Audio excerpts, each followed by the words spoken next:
Este é o Inova Social Vozes.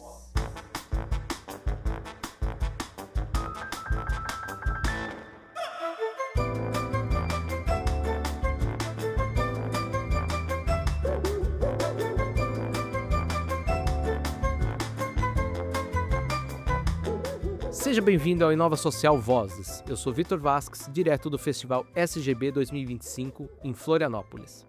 O tema dessa temporada é coexistência, e a ideia é escutar pessoas que vivem e atuam para pensar juntos caminhos de transformação.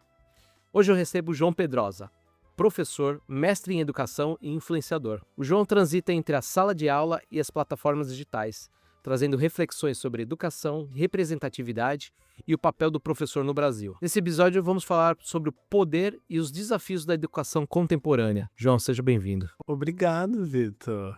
Feliz de estar aqui. Eu acho que primeira vez que eu venho ao SGB e é um evento que eu não esperava. Eu vou dizer que eu me senti surpreendido ao chegar aqui, assim. Eu não esperava que ele fosse como ele é, assim, sabe? Então é um evento que a gente tá vendo muita coisa legal sendo feita, sabe? Das pessoas, das discussões que a gente tá fazendo, assim. Então, tô muito feliz de estar aqui com você também.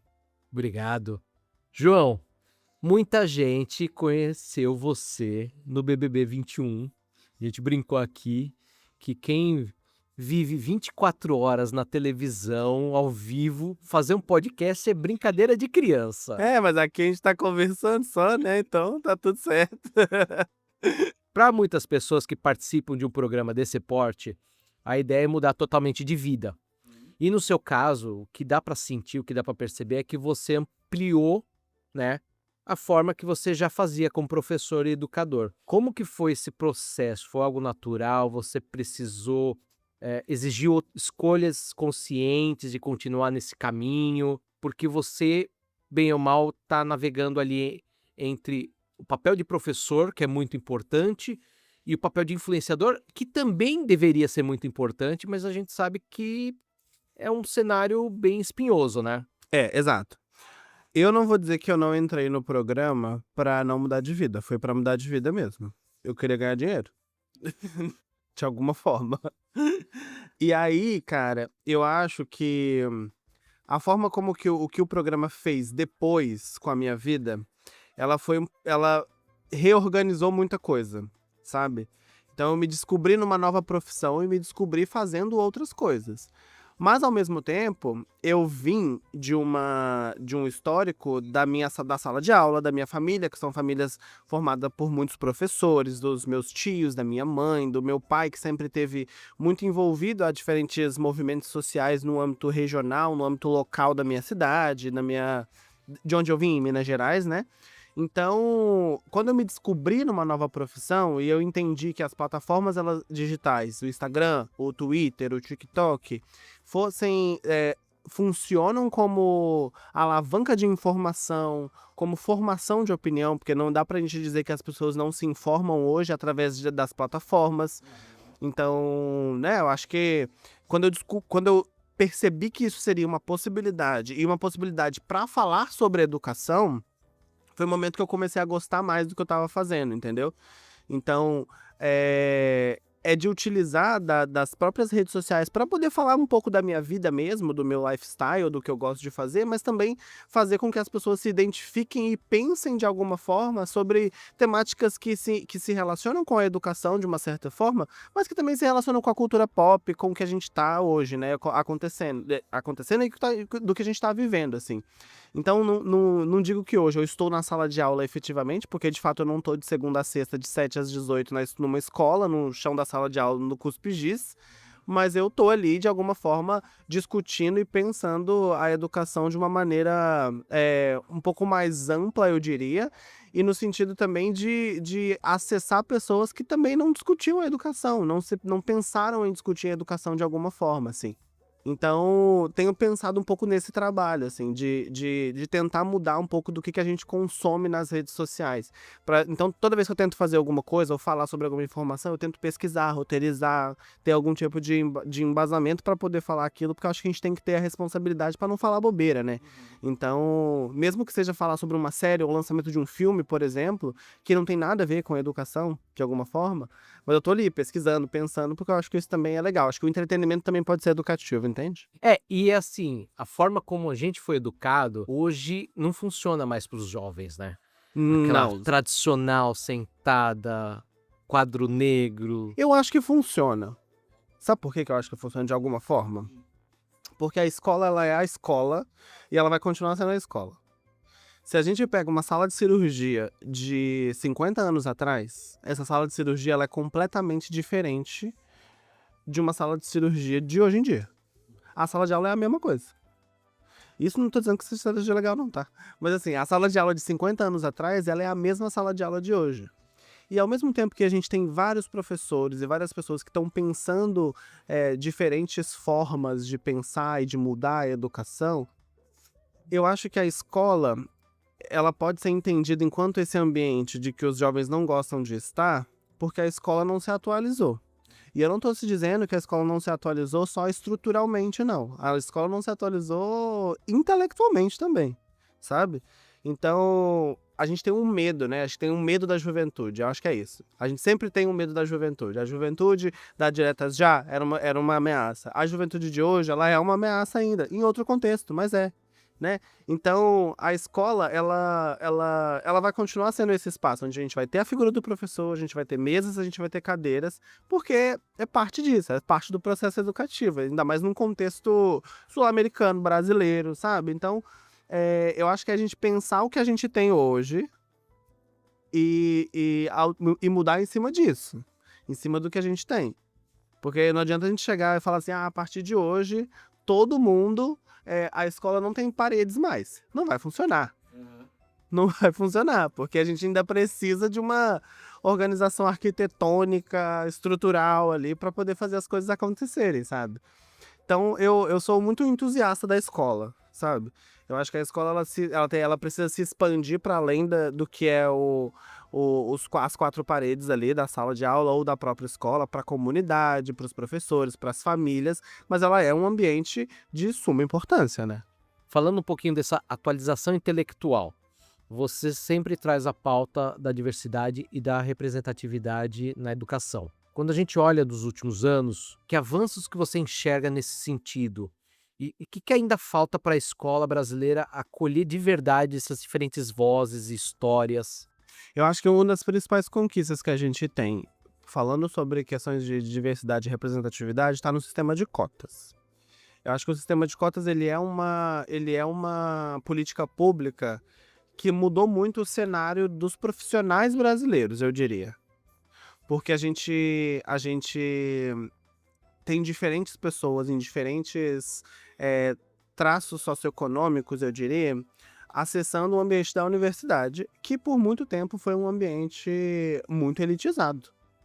Então hoje a gente tem uma reorganização desses estudantes, desses universitários, e rostos diferentes, corpos diferentes mesmo, acessando esse espaço universitário, que vão formar os profissionais do futuro. E esses profissionais do futuro são os profissionais que vão se tornar professores, economistas, médicos, engenheiros, advogados, jornalistas, assistentes sociais, sabe? Então, são esses profissionais que estão pensando e movimentando a sociedade brasileira enquanto um motor mesmo, né? Então, eu acho que o sistema de cotas ele é uma das principais políticas públicas que fazem a gente alterar esse cenário de representatividade em diferentes profissões, em diferentes âmbitos. A questão que eu acho que a gente tem hoje no país é do incentivo aos professores e da escola básica, né, da educação básica, que é o que compreende desde da educação infantil até o ensino médio, até o terceiro ano do ensino médio. Eu acho que é aí que a gente tem essa janela, porque a universidade pública brasileira, ela é referência em muita coisa, né? Mas a educação básica pública, ela ainda fica ali naquela coisa de, ai, nossa, meu filho estuda numa escola pública, a escola pública não é tão legal, mas ele vai passar na universidade que é pública. Então, se a universidade que é pública é referência da educação, por que a escola pública não é? Entende? Então eu acho que isso vai esbarrar também na forma como a gente remunera os nossos profissionais, e principalmente os professores, porque não adianta a gente dizer que o professor ele ganha pouco, por isso que é. Mas de alguma forma tem impacto sim. Porque se um professor que precisa dar 40 aulas semanais, de um dia para o outro, precisar dar 20 aulas semanais recebendo o mesmo salário, ele vai entregar um trabalho muito melhor do que ele entrega. É fato, a gente precisa de ócio para criar. Ninguém cria com um monte de coisa na cabeça. É o chamado ócio criativo. A gente precisa ter o ócio criativo. A gente precisa ter um tempo de descanso para pensar, para criar, para inovar. Então, eu acho que o que a gente tem hoje é que os professores brasileiros, em sua maioria, não têm direito ao ócio. Não têm direito ao lazer. Porque a gente está numa sobrecarga de trabalho, assim. Então, isso faz com que a gente tenha o menor interesse nas licenciaturas. Se você pegar hoje, os cursos de licenciatura têm um índice de evasão escolar que ultrapassa os 50%. Ou seja, numa turma de 100 alunos que entram para se formar professores, eles vão sair ali 40, 30 professores. Não vão sair todos os professores, entende? Então, isso faz com que também nós estamos em 2025, isso faz com que daqui a 15 anos a gente tenha um déficit de professores que ultrapasse os 200 mil. Ou seja, a gente vai estar faltando professores. Por quê? Porque os estudantes estão saindo da universidade, abandonando os cursos de licenciatura, mudando de profissão, reorganizando as suas profissões enquanto professores, e aí a escola pública vai precisar de professores. E o que isso vai acontecer? A gente vai ter maior índice de evasão escolar desses alunos, porque não tem professor, por que eu vou na escola? Então, tá vendo? É tudo uma grande cadeia, assim, sabe? Então, eu acho que é isso que precisa ser reorganizado. Vira no final do dia uma grande bola de neve, né? Exato. Então, é por isso que falar sobre remuneração é muito importante, porque a gente fala, não, o professor vai ser remunerado, mas é isso mesmo, a gente precisa pagar conta, precisa ter tempo para criar aquela coisa, né? Então...